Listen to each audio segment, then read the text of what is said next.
Bem-vindos, irmãos e irmãs, em Oxalá, a mais um programa Papo de Terreiro. Eu me chamo Michel Oliscoves, falo de Campo Grande, Mato Grosso do Sul. Estou na presença dos meus irmãos Xisto Júnior e do sacerdote de Umbanda Sagrada, Ramon Tubai Moliterno. Bom dia, meus irmãos. Bom dia, Michel. Bom dia, Ramon. Satisfação estar com vocês aí após um breve período de recesso, mas estamos juntos novamente, mais uma vez, muito feliz por estar aqui. Eu sou o Xisto, sou de Campo Grande, Mato Grosso do Sul. Bom dia, Xisto. Bom dia, Michel. É um prazer estar com vocês. É sempre bom falar sobre as coisas de Deus. E vamos começar o programa. Aqui quem fala é Ramon, de São Paulo. Tá bom da Serra. Meus irmãos, a Umbanda é coisa séria para gente séria. Esta frase, famosa frase no meio umbandista, ela é de autoria do senhor Caboclo Mirim. O programa de hoje nós estaremos falando sobre ninguém mais, ninguém menos que Benjamin Figueiredo, um dos maiores médiums da história da nossa Umbanda, que teve a graça de ter trabalhado com o senhor Caboclo Mirim.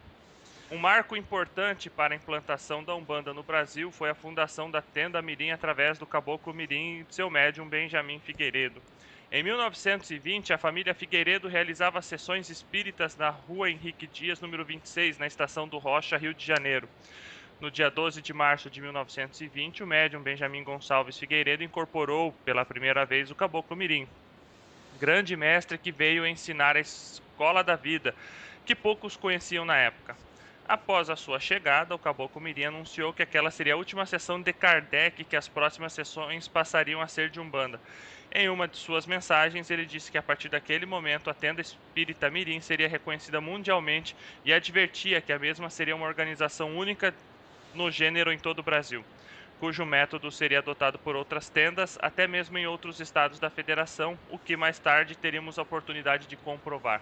Bom, meus irmãos, esse trecho é retirado do livro A Umbanda Brasileira, um século de história, do Diamantino Fernandes Trindade, mestre Hanamatan, e fala sobre como foi o início, né, a primeira manifestação do Caboclo Mirim em Benjamin Figueiredo. Nós sabemos que Benjamin Figueiredo, antes de fundar a Tenda Espírita Mirim em 1924, ele teve uma ele teve uma passagem com Zélio de Moraes. Xisto, você poderia falar mais a respeito disso? O que a gente tem de registro, né, sobre esse período aí é que o Caboclo Mirim então esteve incorporado no médium Benjamin Figueiredo, isso em 1920, né? Isso dentro da lei de Umbanda, já falando de Umbanda. E sua primeira incorporação do Caboclo Mirim foi em 1920 e só veio a incorporar essa entidade de pouco mais de 2 anos de ter começado a frequentar o centro do Caboclo das Sete Cruzilhadas. Então, se a primeira incorporação de Benjamin com o Caboclo Mirim foi em 12 de 3 de 1920 e ele incorporou o Caboclo Mirim dentro da tenda do seu Zélio, né? Onde ele chama no mar. Então, a convivência entre Zélio e Benjamin foi um tanto próxima, né? Não longa, né? Não longa quanto a minha e a sua, né, Michel? Que já são quase 15 anos de convivência, mas muito próxima, né? Porque ele frequentou a tenda do Caboclo das Sete Cruzilhadas, até para quem não sabe, a tenda Nossa Senhora da Piedade, para se desenvolver, né, como médium de Umbanda, né? E esse fato é muito interessante, né? Esse fato dele avisar, ó, hoje é a última vez que nós vamos falar sobre Kardec, o próximo trabalho já vai ser de Umbanda. Ou seja, ele já tinha uma estrutura toda formada já dentro do astral para poder assegurar que o próximo trabalho seria de Umbanda. Então, essa convivência entre Zélio e Senhor Benjamin foi muito benéfica para a Umbanda, porque norteou, né? Não foi assim uma coisa, cada um para o seu lado, e não, acho que eles, naquela época, eles atuavam em conjunto mesmo, né? Para dar forma e discernimento às coisas que eram realizadas. Bom, Benjamin Figueiredo, como nós acabamos de ler, ele trouxe em terra a, a Escola da Vida. A Escola da Vida, para quem não conhece, foi a primeira vertente de Umbanda que falou da origem do nome Umbanda como a Umbanda, com A na frente, tá? E o senhor Benjamin Figueiredo lutou e muito para dissociar a Umbanda dos cultos de nação. E eu quero deixar claro que eu, Michel, eu não tenho nada contra os cultos de nação, mas como médium umbandista, nós temos que nos posicionar de que a nossa religião é diferente daquilo praticado dentro dos candomblés, dentro das casas que atuam, né, com essa religiosidade de vertente mais africana. São duas coisas completamente distintas, apesar da Umbanda ter alguns elementos ligados, né, descendentes dos cultos aos orixás africanos. E o Benjamin Figueiredo, ele foi o primeiro a expor o nome a Umbandã, dizendo inclusive, né, o senhor Caboclo Mirim, que esse nome era algo anterior ao orbe. E uma das grandes lutas de Benjamin Figueiredo e Zélio de Moraes no primeiro congresso nacional do espiritismo de Umbanda foi justamente dissociar o nome a Umbanda dos cultos de nação. Sobre essas diferenças, Ramon, eu gostaria da sua opinião sobre essas diferenças entre cultos de nação africanas e Umbanda. Qual é a sua opinião a respeito disso? Bom, pessoal, a gente tem que. Eu também estou. A gente tem que imaginar como o Brasil, ou a história do Brasil, porque a gente está falando da história das religiões que aportaram aqui no Brasil. Os cultos de nação vieram com os negros africanos quando eles foram roubados da terra deles, né? Uma coisa é você vir para um lugar onde você é convidado ou trabalhar em conjunto. Outra coisa é quando você é roubado. E eles tinham os cultos de nação que trouxeram junto com eles. E por causa da questão deles terem vindo de uma forma de uma forma forçada, esses cultos acabaram degenerando. E aí, eu só estou comentando, Michel, que uma coisa que eles falaram bastante é que a parte dos magos negros e sacerdotes negativos que começaram a trabalhar. Por quê? Não é que o culto de nação é assim. Ele não é dessa forma. Ele também trabalha com as linhas da luz. São linhas diferentes. A Umbanda é uma coisa, o culto de nação é outra. Só que, com toda a exploração dos negros, eles começaram a usar as capacidades que eles tinham de forma negativa. E isso ficou muito arraizado. E hoje, por exemplo, você passa nos postes e vê, eu trago a pessoa amada, dinheiro, pessoas mexendo com essa área, cobrando. Então, isso não tem nada a ver com culto de nação.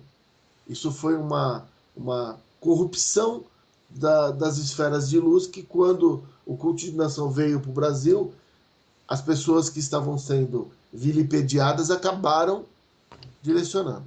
O culto de nação, ele trabalha com os orixás. Você não tem uma incorporação como na Umbanda. Você tem muitas coisas ainda pregressas. Você tem em alguns cultos de nação o corte, né? Você tem o sacrifício. Mas só lembrando, para que a gente não fique jogando as pedras, Jesus participava de uma religião que tinha sacrifício também, tá? Sim, sim, Então, concordo então, plenamente. então é assim, a gente não pode, a gente sabe que energias são energias e cada energia, a ideia é que o ser humano evolua, né? E então, culto de nação, ele veio trazido da África para cá e algumas pessoas fizeram uma corrupção da ideia e negativaram. Uma das coisas que o Zé e o Benjamin tiveram que trabalhar muito foi esse lado, porque você tinha, as pessoas conheciam essa parte espiritualista de forma negativa, e isso ficou muito marcado. Sem contar que a diferença entre a Umbanda e o culto de nação é que no culto de nação a gente trabalha com os orixás e não existe conversa direta com os mentores. Enquanto na Umbanda você tem os mentores em terra conversando com vocês. Então, vamos dizer, tem várias outras diferenças, mas eu acho que a maior é essa, né? Mas Ramon, o que, que é bom, o que, que não é? Na realidade não existe isso. Todas as linhas que Deus permite que a gente tenha contato vai acrescentar alguma coisa na vida da gente. Então, o Benjamin e o Zélio, eles naquela época tiveram que fazer uma diferenciação entre o que eles estavam trazendo. Inclusive tem uma passagem aqui: vivemos na dependência de feitiços dessa caverna de negros e negras de Babalaroloxás e Aos. Somos nós que asseguramos a existência com carinho de uma negociante por uma amante e atriz. Lembrando que o que ele está falando são as pessoas que trabalham de forma negativa, tá? E eles tinham um embate muito grande nessa época, tá? Pode falar, Michel, né? Olha, Ramon, vou ser bem honesto contigo. Muito foi falado ao longo desses pouco mais de 100 anos de Umbanda que a Umbanda também veio. Teve aquele lance que nós comentamos dos espíritas, né, que queriam elitizar o espiritismo, mas também havia as pessoas que deturpavam os cultos de nações africanas, que nem você está dizendo, né, as pessoas que transformaram os bons cultos de nação, né, os quais nós temos que render elogios, porque o culto de nação africana, em sua matriz, ele é muito bonito, ele é muito belo. É independente de haver corte ou não, na história da humanidade sempre houveram sacrifícios. Se você for pegar o livro do Velho Testamento, Deus pediu para Abraão sacrificar o seu filho em homenagem a Deus. E logo em seguida, quando Abraão foi sacrificar o seu filho para Deus, Deus apareceu para ele e disse: Não, você não vai sacrificar o seu filho, você vai sacrificar aquele bode. E apareceu, acho que foi um carneiro, para Abraão, que logo em seguida sacrificou. Então Deus disse que toda a descendência dele seria uma descendência rica, uma descendência próspera. Tá? Isso é a origem do povo judeu, tá? Para quem não conhece, isso é o Velho Testamento, a origem do povo judeu. Ou seja, lá na Bíblia, né, o católico adora criticar o sacrifício de animais né, nos terreiros.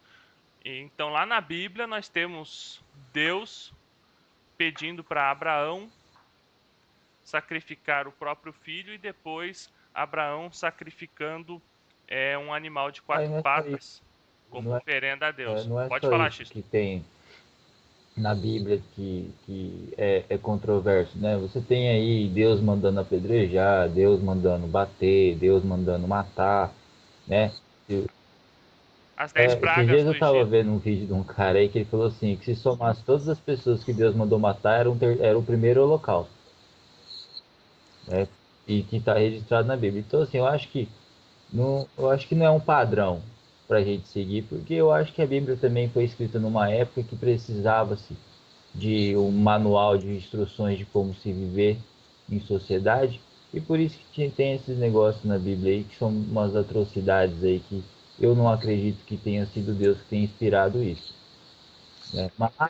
Mas essa é a Pois minha é, opinião. Agora, dando a minha opinião sobre os cultos de nação, e é uma coisa que eu gosto muito, porque eu sou fundamentado num culto que é de nação, eu acho assim, qual que é a culpa dessa deturpação?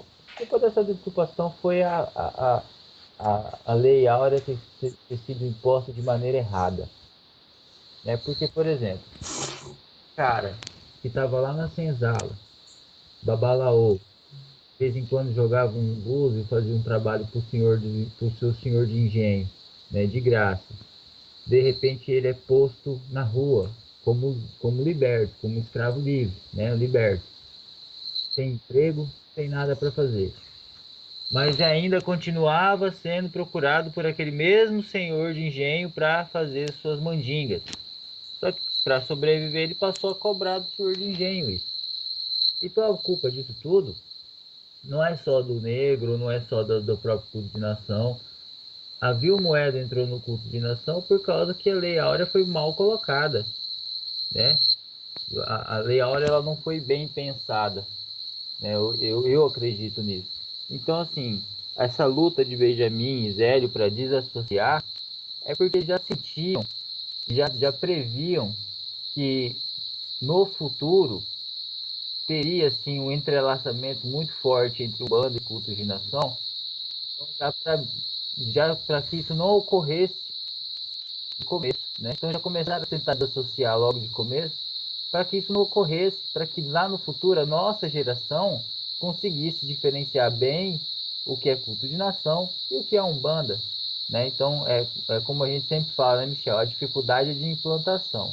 Então eles já implantaram a ideia lá no passado que umbanda e culto de nação é diferente, para quando chegasse na nossa geração essa essa deturpação não ocorresse mais, entendeu? Então eu acho muito engraçado quando você, por exemplo, a gente vai numa casa de amigos religiosos comprar material, aí o cara pergunta para você assim, mas você toca o quê?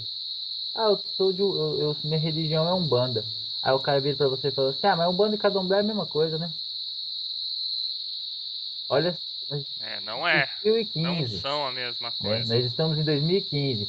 Seu Benjamin e seu Zélio falavam isso lá na década de 30, na década de 20. Eles já alertavam que uma coisa não tem nada a ver com a outra, né? E olha o tempo que a gente teve para se aprimorar, né? Alguns se aprimoraram, outros não chegaram nesse nível que ainda fazem confusão, né? Esses tempos atrás eu passei na frente de um centro, estava escrito assim, Casa de Umbanda e Candomblé, fulano de tal. Aí eu te pergunto, é possível plantar duas árvores no mesmo jarro? Não, não é. Isso é falta de conhecimento. Uma hora esse jarro vai quebrar, né? Vai. Então, assim, essa É. necessidade de diferenciação, eu acho que veio por intermédio dos nossos baluartes aí, seu Zé, do seu Benjamin, para poder, desde já, quando chegasse nas gerações futuras, essa desassociação já fosse uma verdade, né? Coisa que a gente ainda não vê com todos os praticantes de Umbanda que temos por aí, né? Ô, Michel, Isso mesmo, Xisto. não, é que eu Pode tô, falar, como Ramon. vocês, né? A gente tem que estudar sempre, né? E eu tô vendo uma coisa aqui bem interessante da Tenda Espírita Mirim, que o Benjamin fundou, né? E eles falam que Sim? o que diferenciou inicialmente foi que ele começou a trazer influências de correntes filosóficas desde o ocultismo até a teosofia. Isso, exatamente. O senhor Benjamin Figueiredo, ele foi precursor do que da Umbanda iniciática esotérica que teve seu ápice com Mata Silva. Inclusive, Mata Silva, que deve ser tema do nosso próximo programa, também tem uma passagem com o senhor Não, Benjamin. é que eu Pode acho continuar, muito Ramon. interessante porque hoje, quando a gente trabalha, eu estou retomando, eu fiz magia divina há 3 anos atrás, 3, 4 anos atrás, e os meus mentores pediram para mim retomar. E, e para a própria Umbanda Sagrada, a, a Umbanda Iniciática do Mato Silva, a gente percebe que a vertente universalista que a Umbanda está permeada, né, ela vem junto com os próprios mentores. O trabalho dos mentores é de uma forma universal, universalista. Então, é interessante você ver que o Benjamin trouxe essas outras características, que você vê, Zélio foi para uma vertente, o Benjamin foi para outra vertente, que depois lá na frente você pega o Mato Silva. Então, a universalidade que a gente vê na Umbanda, na realidade, a gente fala da Umbanda, mas a gente tem que falar que são os mentores, né? São o trabalho da Umbanda é com os mentores. E eles trazem essa universalidade. E talvez esse seja a, a maior a maior qualidade, porque qualquer pessoa que chega na Umbanda, qualquer pessoa, ela é bem-vinda. Qualquer. E tem mais outra coisa, ela vai, faz o tratamento e ela segue a vida dela. A Umbanda às vezes entra na vida das pessoas porque ela não tem por onde ir. Então é interessante a gente ver esse caráter universalista, né? E a gente está falando de ocultismo, teosofia, e aí começa a vertente do estudo, né? Porque você não Sim. vai falar sobre filosofia se você não estudar, né? Eu acho engraçado, sabe o que, o Ramon e Michel? Por exemplo, quando eu falo no meu texto semanal, né, sobre universalismo da Umbanda e tal, aí um monte de gente me chama, né? Ah, mas como é possível ter uma visão universalista da Umbanda, se a Umbanda é uma religião brasileira? Aí outros falam assim, ah, você está querendo branquear a Umbanda, porque a Umbanda é é uma herança africana que o negro deixou aqui, que foi abraçado junto com os índios e não sei o quê, e tá, tá, tá, tá, tá, tá, tá, tá. Tá. Eu recebo um monte de inbox. É óbvio que eu não respondo nenhum, porque eu tenho mais o que fazer da minha vida. Aí, aí eu pergunto, aí quando eu vou responder, aí, aí tá a resposta, gente. Não sou eu que falo do universalismo da Umbanda. Não é só o Norberto Peixoto que fala do universalismo da Umbanda. Isso lá em 1930, né? Caboclo Mirim já trazia essa ideia de conjugação das forças do universo, né? Caboclo Mirim foi o primeiro a dividir o grau de iniciação dos seus médios em 7 graus, né? Olha a visão desse caboclo, né? Caboclo Mirim, ele vem seguindo uma linhagem de Orixamalê, que era de Zé de Moraes, entidades orientais que vinham às tendas de Umbanda trazer uma visão universalista da coisa, né? Que trabalhavam com forças mais ligadas à parte de saúde, à parte de quebrar demandas e tal, mas tinham uma visão universalista da coisa, né? Não eram simples entidades de Umbanda que vieram assim, ah, vou fundar um terreiro aqui. Não, eles são dentro de uma construção, dentro de uma construção, caboclo, caboclo das Sete Cruzilhadas, caboclo Mirim, e mais para frente vamos ver outros, são o alicerce, né? E toda casa bem construída, ela é construída com base num alicerce bem sólido. Então, O, antes da gente bater boca aí com o pessoal do Facebook ou qualquer pessoa que venha discutir Umbanda, eu sugiro que a gente tenha um olhar especial sobre esses dois nomes, Zé de Moraes e Benjamin Figueiredo. Porque essa visão universalista que a gente tanto fala hoje, eu, Michel, Ramon, Norberto Peixoto, entre outros, o próprio Rubens, né? Essa visão universalista que todo mundo fala hoje e a gente tem aí as hienas em volta querendo, né, fazer graça, essa visão universalista ela não é nossa, ela não vem de hoje, ela vem lá de trás, desde a época do seu Zé, do Caboclo Mirim e por aí vai. E deixando claro que foram os próprios mentores que deram esse tom, né?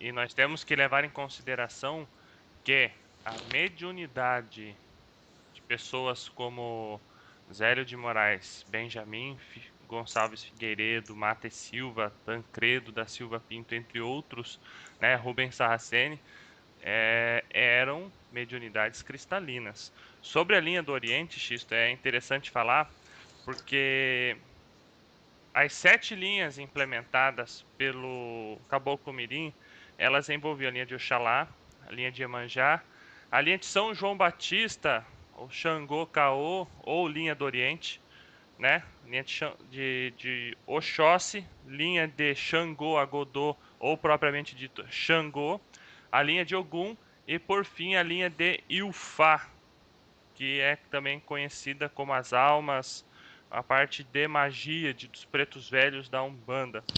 E Orixá Malê, ele era malaio e muçulmano. Tudo que a gente fala assim em linha do Oriente não é porque trabalha com cura, trabalha com isso ou com aquilo, não.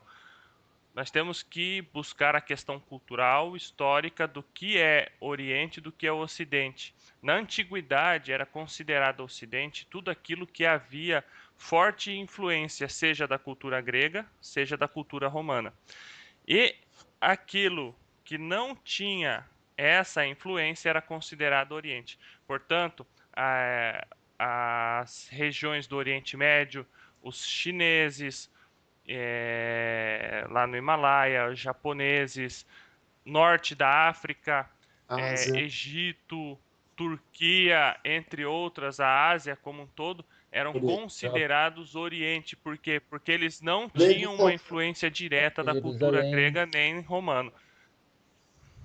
Jerusalém é no Oriente Médio, então é considerado Oriente, porque eles tinham uma cultura diferente, mesmo que Alexandre o Grande, ele em sua expansão, ele tenha levado a cultura grega a muitos países, né, no período que é conhecido historicamente como helenismo, tá? É, essa cultura ela não se entremeou nesses países, não funcionou no Egito, não funcionou onde hoje é Israel e Palestina, não funcionou onde hoje é Arábia Saudita, Irã, Kuwait, não funcionou onde é hoje a China. Para quem não sabe, Alexandre o Grande, ele chegou até a Índia, ele conquistou até a Índia, saindo da Macedônia, que é ao lado da Grécia, até a Índia, ou seja, conquistou muitas terras.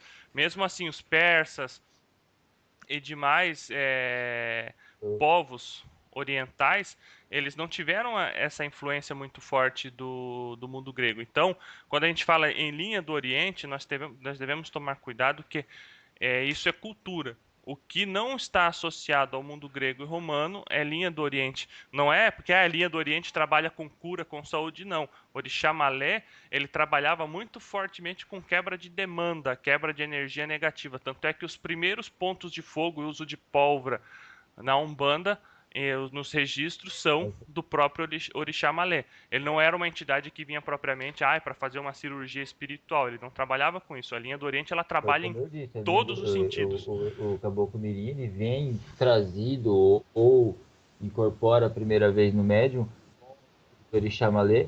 Então, para a gente ver que o Orixá Malê ele não vinha só para fazer quebra de demanda, né? O próprio Caboclo Mirim não vinha só para dar passe, eles eram iniciadores, É né? isso aí, iniciadores. Eles pegavam, davam diretrizes e norteavam médios para um futuro. Não era só, como diz assim, o Orixá Malê do Zé, ele não era só uma entidade para fazer a descarga da casa ou fazer uma quebra de demanda. Não, ele era parte da diretoria da casa também.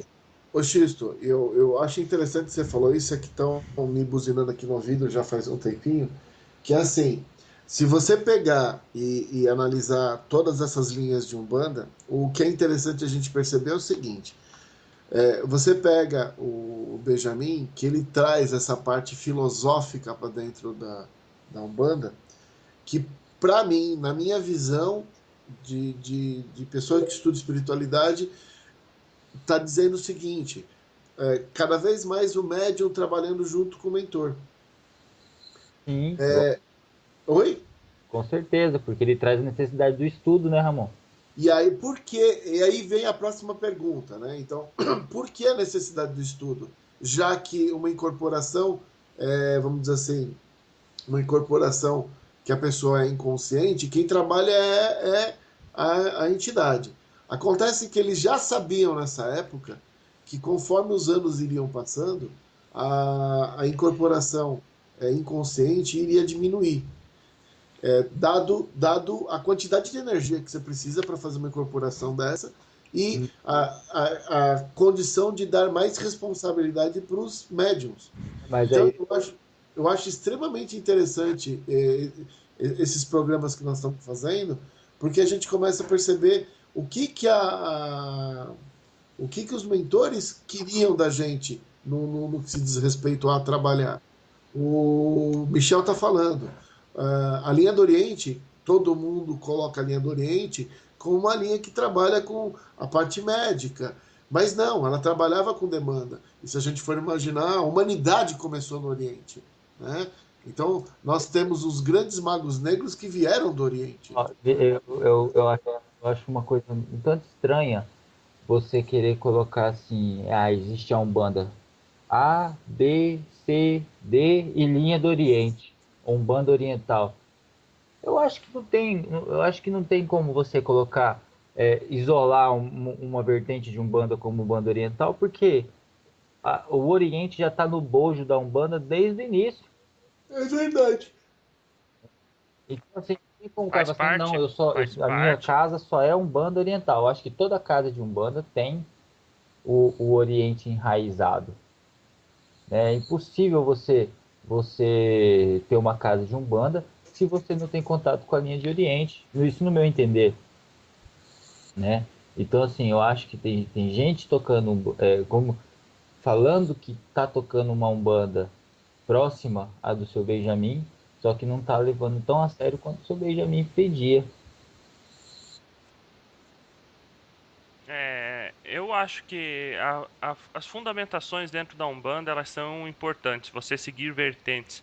Por exemplo, a Umbanda que é praticada no centro, que a mãe do Xisto é a nossa sacerdotisa, é a nossa dirigente, é uma Umbanda muito próximo da Umbanda Mirim. Tá? Aqui eu um dia vou tocar no meu centro vai ser um banda esotérica. O Xisto sabe disso porque a gente conversa muito a respeito disso. E por quê? Porque eu acho que é aquilo que mais se identifica com a minha personalidade. Mas então, Michel, tudo que você vai Por aprender nada. hoje vai ficar para trás? Não, muito pelo contrário, a gente vai levar isso junto, esse aprendizado. Eu leio Umbanda Sagrada, eu adoro os livros do Rubens Saraceni. Eu fiz o curso de teologia de Umbanda com Alexandre Comino, que é Umbanda Sagrada. Mas eu não me identifico com essa Umbanda, eu me identifico com Umbanda esotérica. Mas por causa disso eu vou deixar de conhecer as outras coisas, vou deixar de estudar a história da Umbanda, que é um grande erro hoje dos umbandistas, e aliás talvez seja um dos maiores erros hoje dos umbandistas, é não pegar um livro de Umbanda ou não vir no Google pesquisar a história da Umbanda. O cara nem sabe o que ele está praticando ali, como que aconteceu, o que aconteceu ao longo de 100 anos para chegar hoje, onde nós estamos nos nossos terreiros, nas nossas casas de oração. As pessoas precisam conhecer o que estão praticando. Falta muito incentivo hoje de dirigente para as pessoas. Vai estudar, pega um livro de história, cara, vai ler, vai saber o que aconteceu, cara, em 100 anos, para você poder ter essa visão que nós Aí temos hoje, que eu nós falo, né? procuramos passar hoje para Aí eu, os aí eu nossos te falo, ouvintes. né? A gente Pode tá falar. falando disso e tal. São essas pessoas que chamam a gente em box para falar que, ah, eu acho de uma falta de respeito, é, absurda você tentar desassociar Zélio de Moraes à existência da Umbanda, né? Eu acho de uma falta de respeito absurda você desmerecer uma existência de um caboclo mirim dentro da Umbanda. Então, assim, e tem gente que faz isso, né? E tem gente que pega e pisa desses nomes desses baluartes sem pensar duas vezes, né? Eu acho isso muito triste, né? Mais uma vez eu digo, não adianta me chamar no inbox, que eu não vou responder, eu tenho mais o que fazer, porque eu não, é como eu digo, né, Michel? É que nem jogar xadrez com pombo, né? Então, assim, eu fico triste e oro por essas pessoas, porque se a gente pegasse cada médium de Umbanda, tivesse 1% da dedicação que Zélio teve, que Benjamin teve, eu acho que a gente não tava com tantas distorções dentro do mundo umbandista, não. Respeitando todas as vertentes, ó. Eu acho que as pessoas, Xisto, precisam entender o seguinte: nós somos médiums e tem que perceber de quem você está sendo médium, né? Porque, primeiro, dar pitaco onde não sabe é um problema. Segundo, desmerecer sem conhecer complicou. E o que eu acho mais estranho é quando você vira e fala assim: ah, não, mas você comentou que eles falam que não, mas tem a vertente negra. Eu acho que tem vertente negra, amarela, azul, verde, de todos os mentores possíveis. Porque os homens que. Nós estamos num país que foi colonizado, nós temos de todas as vertentes aqui. E as pessoas que a gente está falando, não é a ligação da cor da pele que vai fazer alguma diferença. Na realidade, eles estão tentando discutir com a gente, a espiritualidade, como a gente pode dar condição para as pessoas serem melhor. A Umbanda nada mais é do que um caminho de desenvolvimento. Então, trazer a filosofia, que nem o Benjamin trouxe, é você questionar a existência. Discutir a espiritualidade de forma filosófica é você entender que você tem que sair do teu centro e continuar sendo um bandista fora do centro, no teu dia a dia, agindo com as pessoas. Isso é filosofia. Isso é vivência. É, isso é o É milagre isso. da vida. É o Eu milagre acho da que vida, é a mudança. É o que Chico Xavier tanto batalhou como a reforma interna do ser humano. É a pessoa se autoconhecer, né, observar suas virtudes e seus defeitos, aceitar os seus defeitos, procurar trabalhá-los, entende, dentro da sua evolução. E isso, meus irmãos, não acontece em um ano, isso Por, acontece ao longo de uma vida, por várias 50, vidas. 60 anos. Várias vidas. Várias vidas. É, muito se fala, como é que eu falo assim? Ah, meu orixá de frente, meu orixá junto. Ó. Ai, eu sou marrento, eu sou sistemático, eu sou chato por causa do meu Xangô. Cara, esse é o fim da picada você escutar um bandista em pleno 2015 falar uma barbaridade dessa. Falar, se você tem Xangô como eu tenho Xangô como orixá de frente, você tem tanto as características positivas do orixá, intrínsecas em você, de nascimento, quanto as negativas. Você tem que trabalhar isso ao longo da sua existência. E assim por não, eu diante. estou Quer falar pensando alguma aqui que, coisa, por Xisto? exemplo, tudo que o Caboclo Mirim trouxe segue uma sistemática, né? Porque se você for olhar, por exemplo, as regras que ele abriu, né?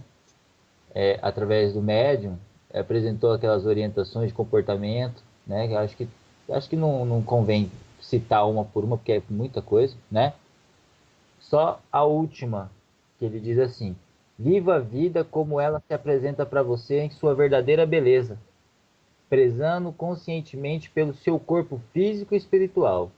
Não se esqueça que as cicatrizes do corpo físico logo saram, mas as cicatrizes da alma de cada um carregará pela eternidade. Zele também pela alma enquanto lhe sobra tempo nesta fase corpórea. Leia o livro da sua própria existência todo dia, né? Então ele traz essa questão assim, ó, todo dia é um começo. Depende da tua escolha. As cicatrizes do corpo vão sarar, mas as da alma vão ficar, né? E vão ficar, e vão ficar, e vão ficar até resgatar isso. Então ele já traz essa informação de assim, ó, vocês têm que evoluir para ter uma existência benéfica, né? Então leia o livro da sua própria existência todo dia. O que que ele quer trazer com isso? Que eu ser hoje melhor do que eu fui ontem e menos melhor do que eu serei amanhã, né? Evolução, né? Então Evolução. assim, não é é como eu sempre digo assim, eu acho que nenhuma entidade de Umbanda que venha trabalhar com nós médios são simples espíritos, né? Mas Caboclo das Sete Cruzilhadas, Caboclo Mirim, Pai Guiné, né? Sei lá, Pai Benedito, tem um calibre de atuação tem que ser louvado, tem que olhar para eles com carinho de mestres mesmo. Sabe, Xisto, eu sempre costumo dizer, acho que o Ramon concorda comigo, o seguinte: tem muito médium que fala assim, eu trabalho, médium Michel, trabalho sobre a orientação de Pai Arruda, Pai Joaquim de Aruanda, do Caboclo Sete Flechas, do Caboclo Pena Branca, do Exu Marabô, do Exu Tatacaveira, tem o Marquinhos, que é a criança que atua na nossa mediunidade e assim por diante. E tem muita gente que fala assim, que o Pai Joaquim que incorpora na minha mediunidade é o Pai Joaquim, aquele que deu origem à falange e a essa nomenclatura. Mas a gente precisa observar o seguinte: entidades de muita luz, elas apenas incorporam em médiums que têm missão a ser E nessa cumprida. partida Então, por exemplo, o Xisto comenta comigo, lá hoje nós temos na nossa casa lá, a mãe dele trabalha com o seu beira-mar. Esse beira-mar que trabalha na mediunidade da nossa mãe é uma entidade que impõe o respeito sem abrir a boca. Ele não precisa dar esporro, igual a gente vê em outras situações. O seu beira-mar, ele no olhar, todo mundo sabe que é silêncio, pronto e acabou-se. E outra, é uma entidade que vem há 20 anos preparando médiums. Ou seja, aí você vê que a mãe do Xisto é uma médium que possui uma missão bem clara dentro da Umbanda. Além de dirigir o centro dela, prepara médiums para continuar adiante. Então, chegamos à conclusão que esse Beira-Mar, né, é uma entidade grandiosa dentro da luz de Umbanda. Aí vem o outro Zezinho da esquina, que também incorpora um Beira-Mar, que é um cara que não trabalha, que é um cara que não tá nem aí pra religião, que vai, né, pro centro para não tomar porrada, né? Porque nós sabemos que é uma mediunidade desequilibrada Mas acarreta uma série de se fosse efeitos. perguntar o que ele preferia assistir o jogo. Eu quero assistir um jogo. Eu tô perdendo o jogo do Corinthians hoje para vir aqui trabalhar no terreiro, entende? E aí, esse camarada vem dizer: porque o Beira-Mar que trabalha na minha mediunidade é um super Beira-Mar. Falar, bicho, é um super beira-mar, entende? Da Não, esquina. É um rabo de encruzilhada do às tamanho vezes não da é culpa da semana. entidade também, porque às vezes a entidade vem para médiums assim, não que seja assim uma sumidade, né, um super caboclo, não. Mas às vezes é um caboclo bem intencionado que vem para um médium desequilibrado para botar essa pessoa no trilho, para fazer dessa pessoa um médium consciente do seu papel, né? Porque a gente também não pode esquecer que tanto eu quanto o caboclo que atua na minha mediunidade estamos em evolução. Tudo que está incluído na conjuntura do universo, o próprio universo, né, evolui. Né? Então, assim, tanto encarnado quanto desencarnado estamos em evolução. Então, o que acontece? A gente tem que pensar o seguinte: tanto médium quanto entidade tem que atuar em conjunto para que a evolução seja em conjunto.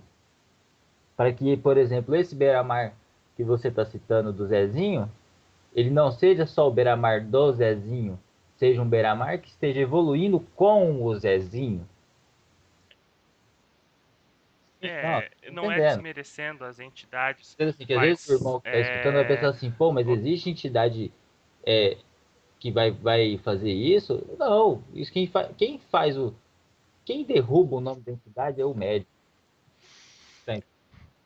Agora só eu queria exatamente. achar, só para fechar aquele meu raciocínio sobre a conjuntura do viver a vida, que o Caboclo Mirim sempre falava dentro da escola da vida, aí ele dinamizou em 7 graus. Opa, tá tocando o telefone aqui na rádio, só um momento.